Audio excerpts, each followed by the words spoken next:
Assalamualaikum teman-teman, selamat datang di channel ini. Sebelum kita mulai cerita malam ini, tulis di kolom komentar, kamu nonton dari kota mana? Dan jangan lupa ya, klik tombol like, subscribe, dan nyalakan loncengnya, supaya kamu nggak ketinggalan kisah-kisah nyata yang penuh pelajaran hidup seperti ini.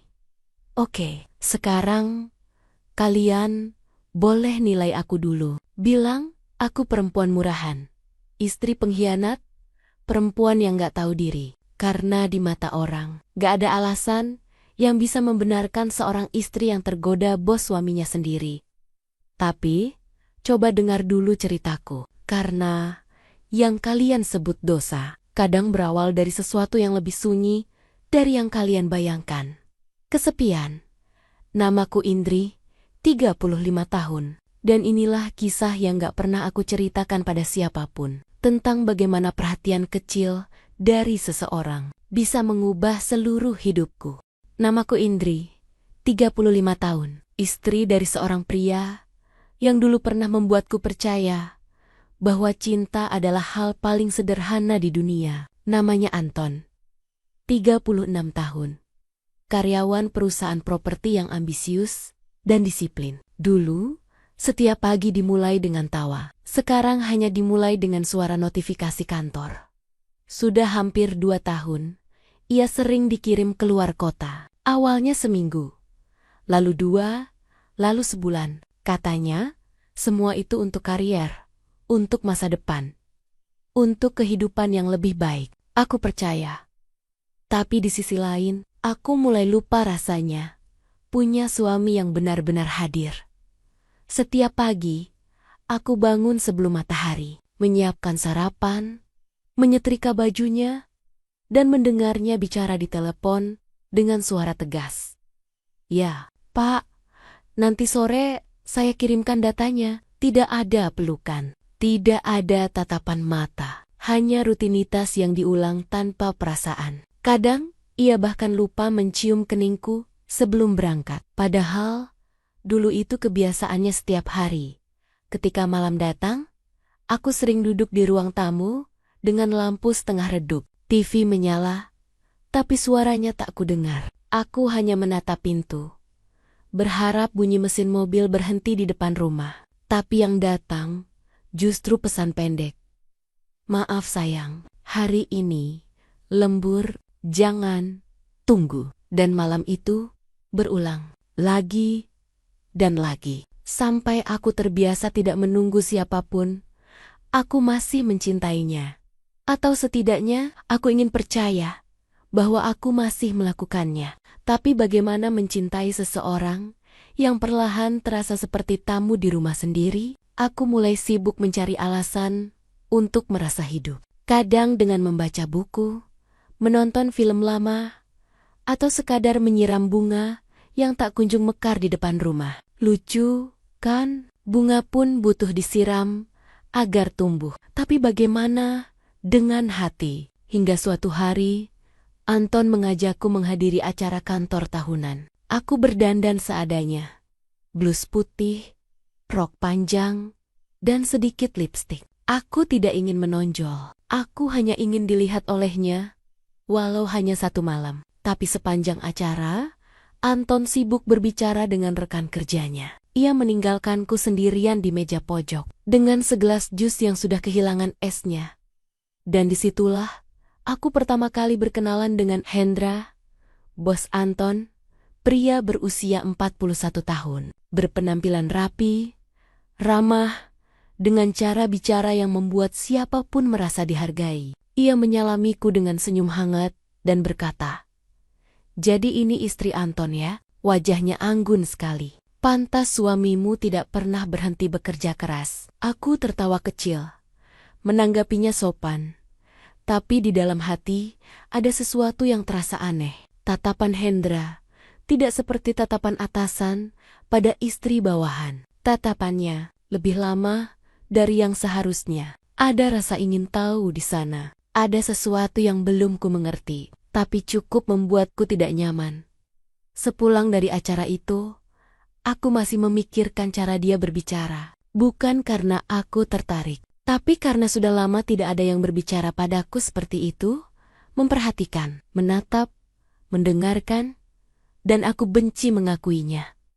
Tapi malam itu aku sadar, kesepian adalah pintu paling berbahaya. Sekali terbuka, bahkan hembusan angin kecil pun bisa masuk dan mengubah segalanya. Aku tidak tahu kalau dari pertemuan itu, hidupku yang tenang akan perlahan berubah. Bukan karena aku mencarinya, tapi karena seseorang akhirnya datang di saat aku berhenti berharap ada yang peduli.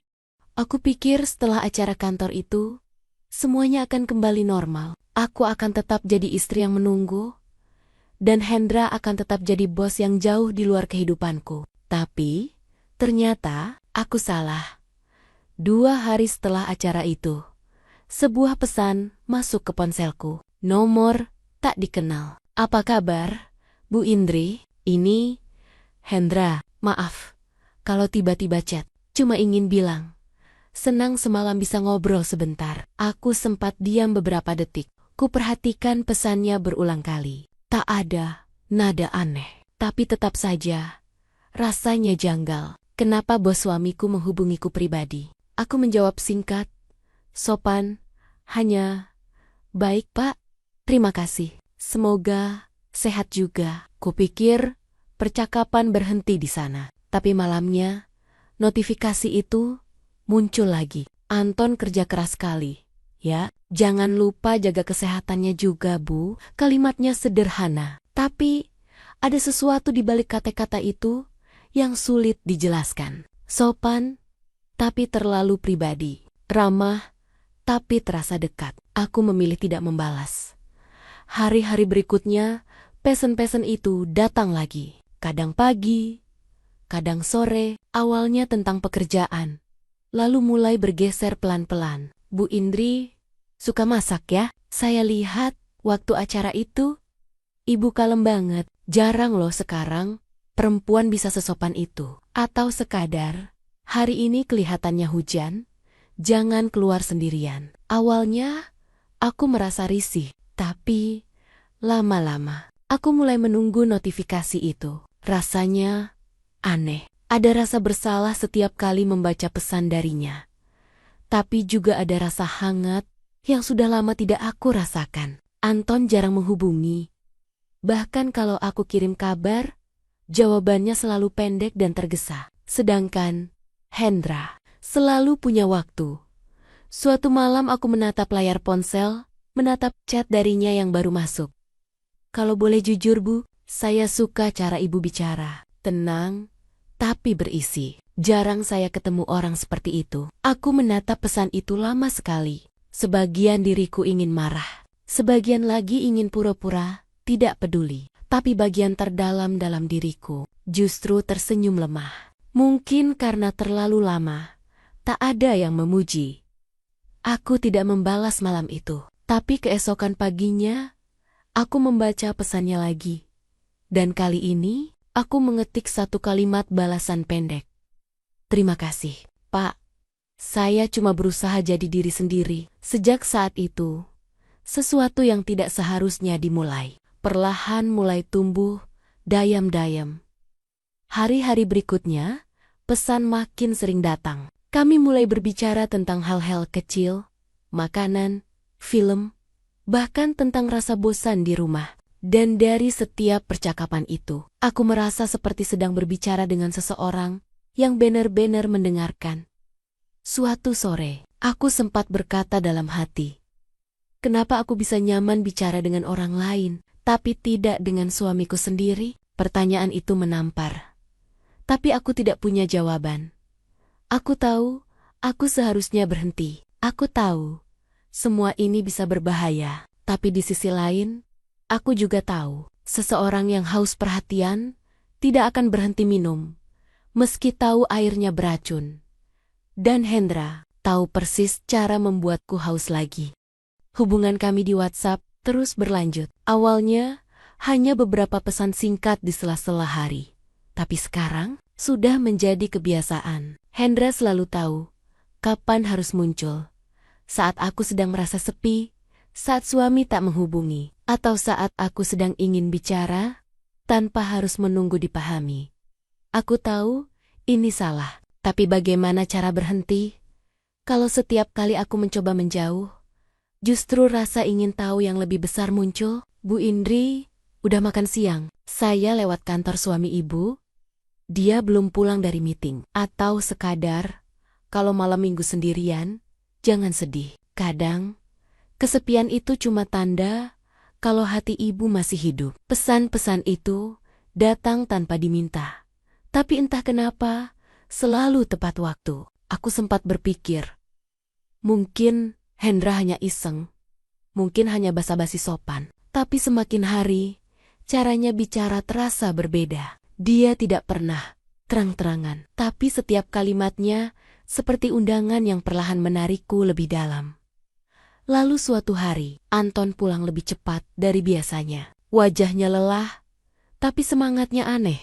Sayang, katanya sambil membuka map kerja, minggu depan aku dikirim ke proyek luar kota. Katanya, urgent banget, 2 minggu, mungkin bisa lebih. Aku terdiam. Dalam hati, aku tahu siapa yang punya wewenang mengirimnya. Dan perasaan itu, campuran kaget, curiga, dan takut, datang bersamaan. Apakah ini kebetulan? Atau ada seseorang di baliknya yang sengaja membuka jarak antara aku dan suamiku? Aku mencoba mengabaikan perasaan itu. Tapi 2 hari kemudian, Hendra mengirim pesan malam-mulam. Anton berangkat minggu depan ya. Jangan terlalu kesepian. Kalau butuh teman ngobrol, saya selalu ada. Aku menatap pesan itu. Lama sekali. Bagian warasku berkata, hapus, blokir, jangan dilanjutkan. Tapi, jariku diam. Bukan karena aku tidak tahu mana yang benar, tapi karena aku sudah lupa rasanya diperhatikan tanpa harus meminta. Malam berikutnya, Hendra menulis lagi. Indri, kamu suka makan malam di tempat yang sepi kan? Aku tahu restoran bagus di pinggir kota. Cuma makan. Nggak lebih. Aku tidak langsung membalas. Tapi dadaku berdebar. Bukan karena senang, tapi karena takut pada diriku sendiri. Takut aku tidak lagi punya kekuatan untuk menolak. Sejak Anton berangkat, hari-hariku kembali sunyi. Rumah terlalu besar, udara terlalu dingin, dan suara detik jam terasa terlalu keras di ruang tamu. Lalu pesan dari Hendra, datang lagi. Saya di dekat rumahmu, gak sengaja lewat. Kalau kamu butuh teman makan, aku tunggu di kafe depan kompleks. Aku menatap layar ponsel itu lama sekali. Mungkin 10 menit, mungkin lebih. Hingga akhirnya, aku menulis satu kalimat pendek. Baiklah, dan malam itu, tanpa sadar, aku melangkah keluar dari batas yang selama ini kujaga. Aku memakai pakaian sederhana, blus biru muda, dan kardigan abu-abu, bukan untuk tampil cantik, tapi untuk menenangkan rasa gugupku sendiri. Saat aku tiba di kafe, Hendra sudah duduk di pojok ruangan, tersenyum sambil melambaikan tangan. Terima kasih udah datang, katanya tenang. Aku cuma pengen ngobrol, gak ada maksud apa-apa. Tapi, aku tahu sesuatu di balik kata ngobrol itu jauh lebih berbahaya dari apapun yang pernah aku bayangkan. Sepanjang makan malam itu, ia tidak berkata banyak hal menggoda. Ia hanya mendengarkan, bertanya pelan tentang hidupku, keluargaku, perasaan yang tak pernah aku ceritakan pada siapapun. Dan aku menjawab semuanya. Mungkin karena aku sudah lelah memendam. Malam itu, aku pulang dengan hati berantakan, antara bersalah dan rindu yang tidak semestinya. Dan yang paling menakutkan, aku tahu Hendra berhasil, karena untuk pertama kalinya, aku mulai menantikan pesan darinya esok pagi. Sudah seminggu sejak malam itu di kafe. Aku masih ingat cara Hendra menatapku malam itu. Bukan tatapan yang berani, tapi tatapan seseorang yang tahu bagaimana membuatku merasa dipahami tanpa bicara banyak. Dan sejak saat itu, segalanya berubah. Kami tidak lagi hanya berbicara lewat pesan singkat. Sekarang, Kami mulai bertukar cerita pribadi. Tentang hidup, tentang perasaan, tentang hal-hal yang dulu terasa tabu untuk diceritakan pada siapapun. Hendra punya cara bicara yang lembut, pelan, tapi tegas. Dia tidak pernah menuntut. Tapi setiap kalimatnya membuatku ingin terus membalas. Kadang aku mencoba mengabaikannya. Aku sibukkan diri dengan rumah, membaca buku, memasak, lebih rajin dari biasanya. Tapi setiap kali notifikasi ponsel berbunyi, jantungku berdegup sedikit lebih cepat. Dan hampir selalu, itu darinya. Suatu sore, aku sedang di dapur. Ketika panggilan video dari Anton masuk, ku hapus noda tepung di tanganku, ku angkat ponsel itu. Sayang, gimana di sana? Tanyaku. Anton tersenyum sebentar, tapi wajahnya terlihat letih. Capek banget, tapi semua berjalan lancar kok. Lalu ia menambahkan, maaf ya, aku jarang kabarin. Sinyal di sini jelek banget. Aku tersenyum, mencoba terlihat biasa. Gak apa-apa. Yang penting, kamu jaga diri. Percakapan itu cuma bertahan 2 menit. Sebelum sambungan terputus, aku sempat mendengar suara seseorang memanggilnya. Suara perempuan. Entah siapa, entah kenapa. Dadaku menegang. Tapi, aku menepis pikiran itu cepat-cepat. Mungkin rekan kerja, mungkin cuma kebetulan. Tapi malam itu, aku duduk di ruang tamu sendirian lagi. Dan seperti tahu apa yang kurasakan, Hendra mengirim pesan. Kamu kelihatan lelah di foto profilmu. Jangan siring-siring, mikirin hal yang gak penting. Kadang orang gak sadar. Yang bikin kita sedih bukan apa yang mereka lakukan, tapi apa yang mereka gak lakukan. Aku membaca pesan itu berkali-kali, sampai akhirnya aku membalas. Kenapa kamu selalu tahu kapan aku butuh seseorang? Dia menjawab cepat, karena aku tahu rasanya gak punya siapa-siapa untuk mendengar. Entah kenapa, kalimat itu langsung menembus pertahananku. Karena ya, aku pun sedang merasa seperti itu. Hari berikutnya, Hendra meneleponku. Bukan pesan, bukan chat, tapi panggilan suara. Aku cuma mau dengar suara kamu sebentar. Katanya, gak ada alasan lain. Dan anehnya, aku tidak mematikannya. Kami bicara lama tentang hal remeh, tentang kesepian, tentang apa yang membuat kami soma-soma bertahan di hubungan yang terasa dingin. Sampai akhirnya, dia berkata dengan suara pelan, Indri, kamu gak pantas sendirian. Kamu perempuan baik, tapi dunia gak adil sama kamu. Aku tidak tahu harus menjawab apa, karena di balik kata-katanya, aku tahu ada sesuatu yang berbahaya sedang tumbuh. Dan aku sadar, setiap kali aku bicara dengannya, aku makin kehilangan kemampuan untuk menarik diri. Tapi yang paling menyakitkan, bukan karena aku mulai jatuh pada seseorang yang bukan suamiku. Yang paling menyakitkan adalah menyadari betapa mudahnya aku jatuh hanya karena sudah lama tidak dicintai dengan cara yang lembut. Anton sudah 2 minggu di luar kota. Awalnya dia bilang hanya seminggu, tapi tiba-tiba proyeknya diperpanjang. Bos minta aku tetap standby di lapangan, katanya lewat telepon. Aku tersenyum, tapi di dalam hati ada sesuatu yang terasa janggal. Karena aku tahu siapa bos yang dimaksud. Setiap malam, aku masih mencoba menahan diri. Tapi setiap kali Hendra mengirim pesan, semua tekadku seolah hilang perlahan. Dia tidak pernah mendesak, tapi selalu tahu bagaimana membuatku merasa dibutuhkan. Sudah makan? Kalau hujan, jangan lupa minum teh biar hangat. Anton, sibuk ya? Kamu butuh teman ngobrol nggak malam ini? Semakin lama, kata-katanya terdengar semakin akrab. Dan yang membuatku takut, aku mulai merasa nyaman dengan itu. Suatu malam, aku menerima panggilan darinya. Suaranya tenang seperti biasa. Indri, besok aku mau meeting di kota kamu. Kalau sempat, aku ingin ajak kamu makan siang. Aku terdiam beberapa detik, menatap layar ponsel. Pak Hendra, saya rasa itu nggak pantas. Jawabku pelan. Dia tertawa kecil, tidak memaksa. Tenang aja, Gak ada yang salah dari makan siang. Aku cuma ingin ngobrol. Kamu terlalu sering sendirian. Dan aku cuma gak mau kamu ngerasa gitu terus. Aku tidak menjawab. Tapi keesokan harinya, entah kenapa aku tetap berdandan sedikit lebih rapi dari biasanya. Aku tahu aku seharusnya menolak. Tapi bagian dari diriku ingin tahu rasanya sekali saja keluar dari bayangan sunyi ini. Restoran tempat kami bertemu sederhana, di pojok kota, dengan musik pelan dan pencahayaan hangat. Dia datang lebih dulu, mengenakan kemeja putih dan senyum yang sama, seperti malam di kafe waktu itu.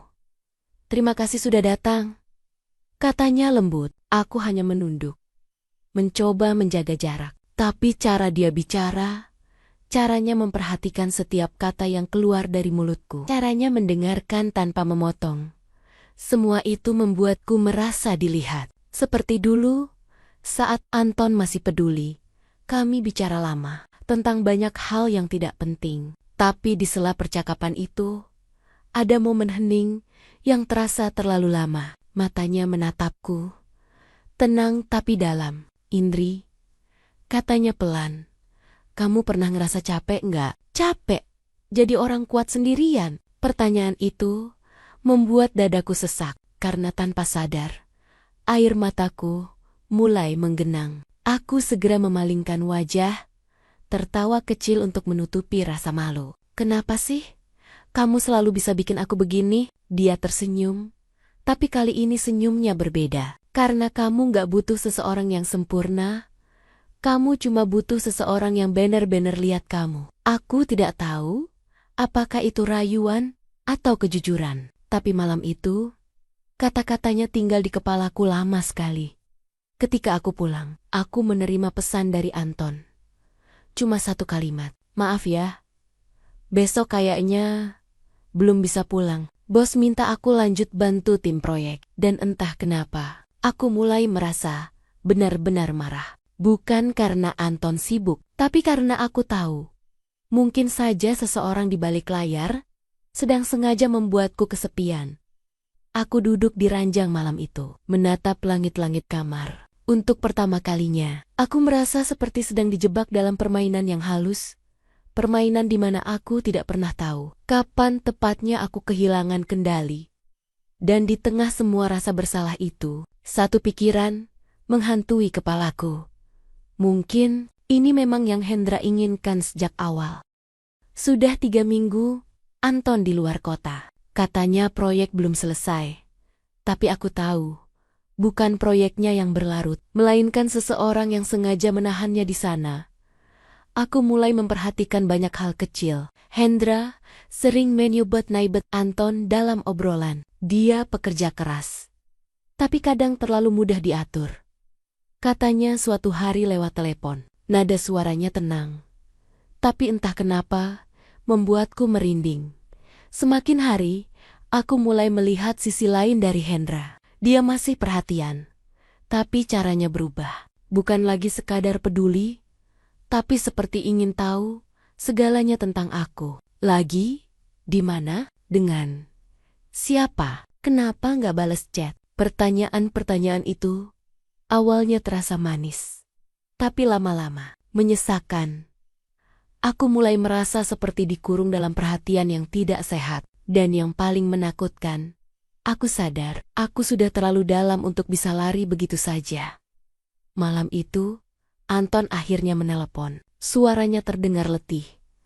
Tapi ada sesuatu yang berbeda. "Sayang, kamu kenapa? Suaramu akhir-akhir ini aneh."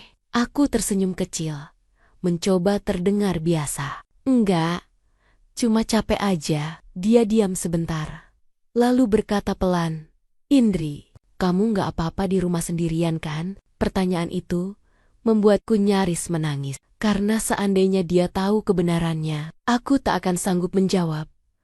Setelah panggilan itu berakhir, pesan dari Hendra langsung masuk. "Kamu bicara sama Anton barusan ya? Dia pasti nggak tahu seberapa sering kamu menangis di rumah." Aku tidak membalas. Tapi beberapa menit kemudian, pesan lain masuk lagi. "Dia nggak pantas buat kamu, Indri. Kamu terlalu baik untuk disia-siakan. Aku menatap layar ponsel itu lama sekali. Ada bagian dari diriku yang ingin marah, tapi ada juga bagian lain yang terluka karena sebagian kata-kata Nia terasa benar. Hari berikutnya, Hendra datang ke rumah tanpa kabar. Aku kaget saat melihat mobilnya berhenti di depan pagar. Dia turun sambil membawa sekotak makanan dan senyum tenang di wajahnya. Katanya, "Kamu belum makan siang," katanya ringan. Aku menatap sekeliling, memastikan tak ada tetangga yang melihat. "Pak Hendra, tolong jangan begini." Tapi dia malah tertawa kecil. "Kenapa? Aku cuma khawatir." Aku tahu, bukan itu maksudnya. Sore itu, kami bicara di teras rumah. Awalnya tenang, tapi suasananya perlahan berubah. Nada suaranya lebih dalam. Matanya menatapku lebih lama dari biasanya. "Indri," katanya, "aku serius sama kamu. Aku bukan cuma bos suamimu. Aku laki-laki yang benar-benar jatuh cinta." Aku terdiam. Kata-kata itu seperti tamparan keras yang menyadarkanku bahwa semua perhatian selama ini bukan sekadar simpati, tapi jebakan. Aku berdiri perlahan, berusaha tenang. "Pak Hendra, jangan bicara begitu lagi. Saya nggak mau ada masalah. Suami saya masih bekerja di bawah Bapak." Dia menatapku lama, senyumnya berubah dingin.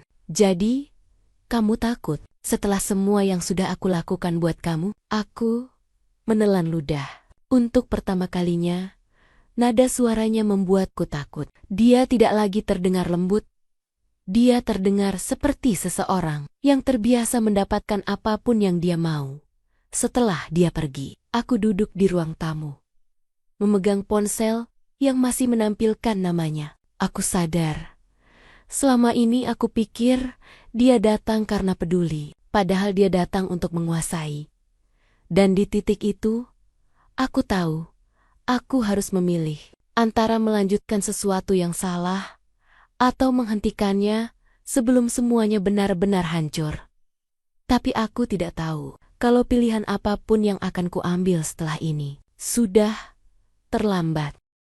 Hari itu, hujan turun deras sejak pagi. Aku duduk di teras rumah, menatap taman yang basah, memegang secangkir teh yang mulai dingin. Pikiran di kepalaku kacau. Tentang Anton, tentang Hendra, tentang diriku sendiri. Aku ingin percaya semuanya bisa kembali normal, tapi entah kenapa perasaan itu terasa mustahil. Beberapa hari terakhir, Hendra makin aneh. Chatnya tidak lagi lembut seperti dulu. "Kenapa nggak balas? Kenapa kamu berubah? Jangan pura-pura nggak butuh aku, Indri." Aku mulai jarang membalas. Aku mencoba menjauh, mencoba berhenti, mencoba menebus kesalahanku dengan diam. Tapi Hendra tidak terima. Baginya, aku bukan lagi seseorang yang disukai. Aku adalah sesuatu yang harus dimiliki. Sore itu, tanpa kabar, dia datang lagi. Mobil hitamnya berhenti di depan rumah. Wipernya masih bergerak saat dia turun tergesa, mengenakan jas basah. "Indri, kita harus bicara." Suaranya terdengar di bawah hujan. Aku terkejut. Buru-buru keluar ke teras. "Pak Hendra, tolong jangan di sini. Nanti orang lihat." Dia tidak peduli. Tatapannya tajam, penuh tekanan. "Kamu sengaja ngehindar dari aku ya?" "Aku cuma butuh waktu," jawabku pelan. "Tapi aku nggak bisa nunggu," katanya keras. "Kamu tahu nggak seberapa gila aku mikirin kamu?" Aku mundur selangkah. Untuk pertama kalinya, perhatian yang dulu membuatku merasa hidup, kini membuatku takut. "Hendra, tolong, ini udah kelewatan." Dia menatapku lama, wajahnya berubah lembut, tapi suaranya bergetar. "Indri, kamu tahu aku nggak bisa mundur." Sebelum sempat kubalas, suara mobil lain berhenti di depan rumah. Aku menoleh, dan jantungku seketika berhenti berdetak. Itu Anton. Dia turun dari mobil, menatapku, lalu menatap Hendra.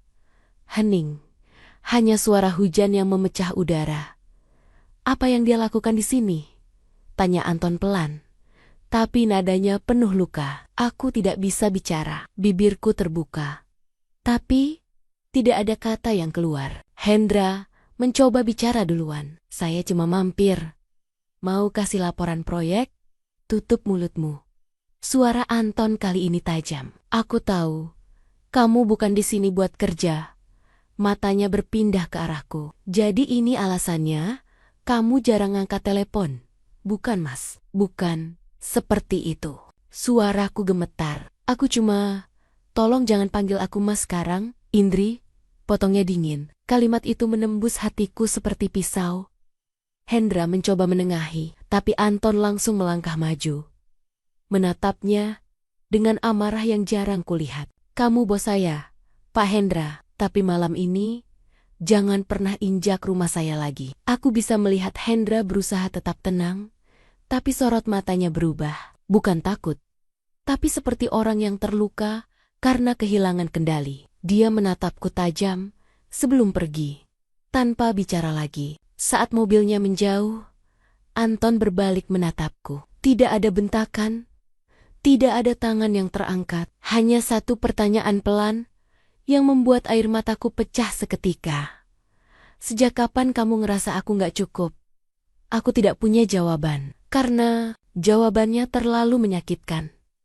Bukan karena aku ingin selingkuh, tapi karena aku merasa sudah lama sendirian, bahkan saat aku tidak sendiri. Malam itu, kami tidak bicara apapun lagi. Anton tidur di ruang tamu, dan aku hanya duduk di kamar, menatap layar ponsel yang penuh pesan tak terbaca dari Hendra. Aku tahu semuanya sudah berakhir, tapi aku juga tahu Hendra bukan tipe orang yang mudah menerima kekalahan. Sejak malam itu, segalanya berubah. Anton jarang bicara. Rumah kami terasa dingin, bukan karena cuaca, tapi karena keheningan yang menumpuk di antara kami. Setiap kali aku mencoba mendekat, dia hanya menatapku sebentar, lalu pergi tanpa kata. Aku tahu dia terluka, dan yang paling menyakitkan adalah menyadari luka itu aku yang buat sendiri.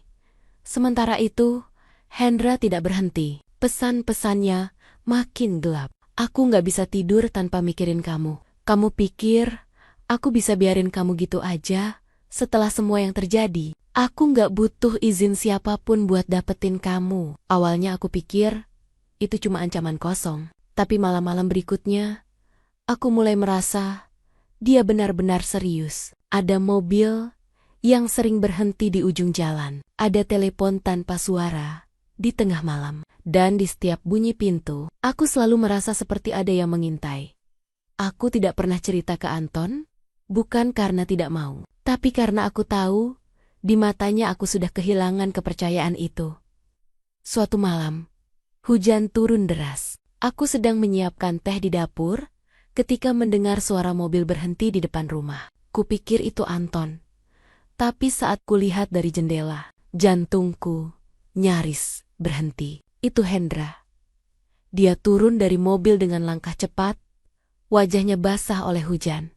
Matanya liar. Aku buru-buru keluar ke teras, menahan tangis. Pak Hendra, tolong pergi. Ini sudah gila. Dia menatapku. Matanya merah, suaranya pecah. Kamu nggak ngerti, Indri. Aku kehilangan semuanya karena kamu. Istriku tahu aku dipecat, tapi kamu diam aja. Seolah nggak pernah terjadi apa-apa. Aku gemetar. Maaf, tapi aku nggak bisa lagi. Semua ini salah. Dia menggeleng, tertawa pelan.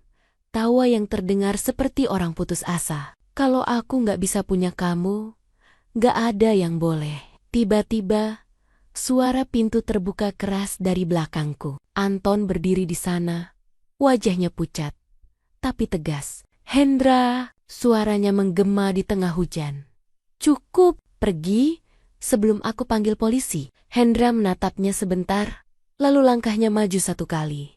Hanya satu, tapi cukup membuatku panik. Anton berusaha melindungiku, tapi dalam detik yang kacau itu, segalanya terjadi terlalu cepat. Hendra mendorong Anton.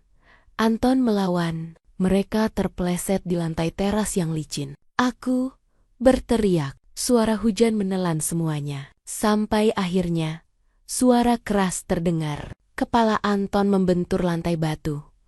Hening, aku berlari histeris, memeluk tubuhnya. Hendra, tolong, dia berdarah. Tapi Hendra hanya berdiri di sana, terpaku, menatap tangannya sendiri, seperti tidak percaya dengan apa yang baru saja terjadi. Beberapa detik kemudian, dia mundur. Perlahan, mobilnya melaju pergi di bawah hujan, meninggalkan kami, aku dan tubuh Anton yang terkulai di pelukanku. Malam itu, segalanya berakhir. Anton meninggal di rumah sakit beberapa jam kemudian. Polisi datang, laporan dibuat, berita menyebar. Hendra ditangkap seminggu setelahnya. Di hotel kecil di luar kota, sendirian, wajahnya kosong. Dia tidak melawan, hanya berkata satu kalimat. Aku cuma pengen dia ngerti. Aku tidak pernah datang ke sidangnya. Tidak sanggup, karena di mataku, dua pria itu sama-sama korban dari satu hal, kesepian.